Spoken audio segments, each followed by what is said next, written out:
finally we come to Bhakti Yoga, the yoga of devotion.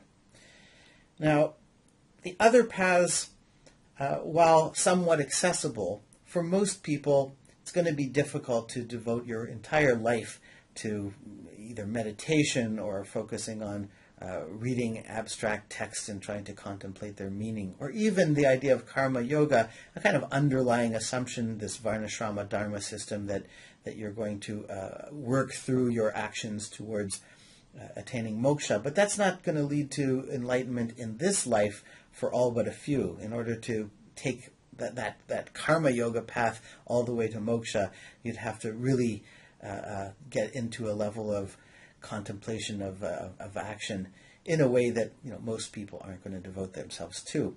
It's still a little bit too abstract. This path of devotion, Bhakti Yoga, it's much more accessible in a way that's in fact extremely similar to what happens when Christianity develops out of Judaism. So in Judaism you have a vague idea of God as an abstract kind of entity, but it's hard to really become so connected with that God, because that God is remote and not immediately present.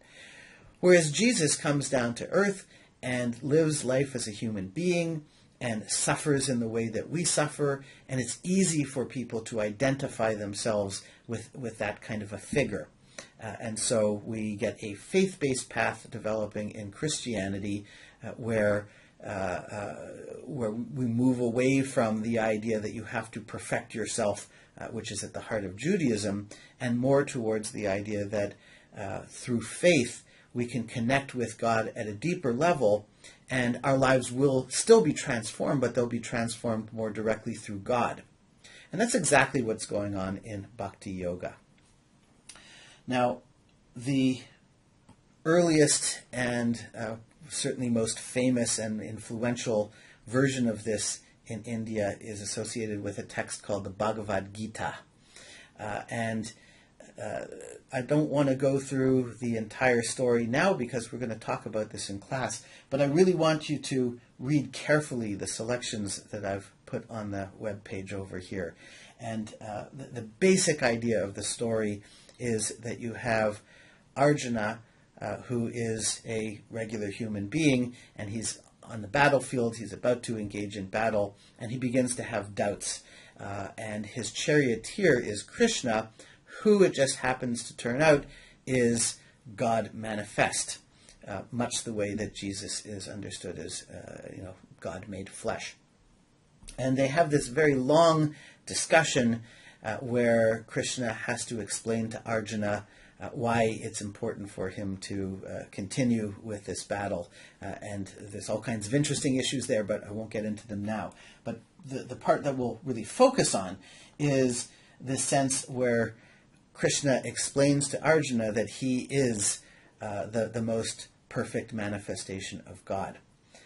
Now, I just want to briefly say something about the fact that we're now in a world where we're talking about many, many different gods. Of course, in the early Vedic tradition, there were already many gods. The names of some of the popular gods have changed, though a lot of times they are identified with earlier manifestations. But the more philosophical and meditational paths that we talked about in the previous mini lectures, they seem not so much to focus on the particular manifestations of God. Whereas the Bhakti path, people choose one of various options of deities to focus on. There are three major groups of devotional figures, and I'll talk about that in the next set of lectures.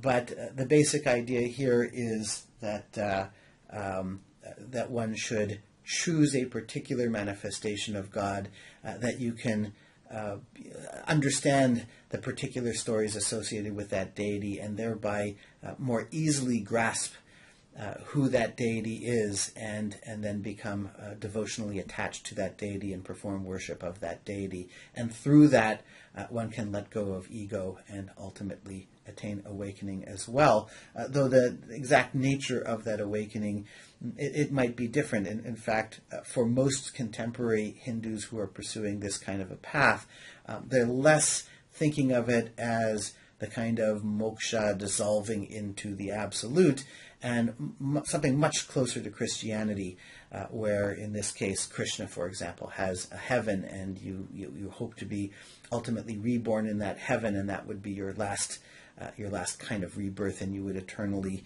dwell with that particular version of God, being close to God in that way. And so you're sort of practicing that in your lifetime in the hopes that through faith you will be able to attain that final state.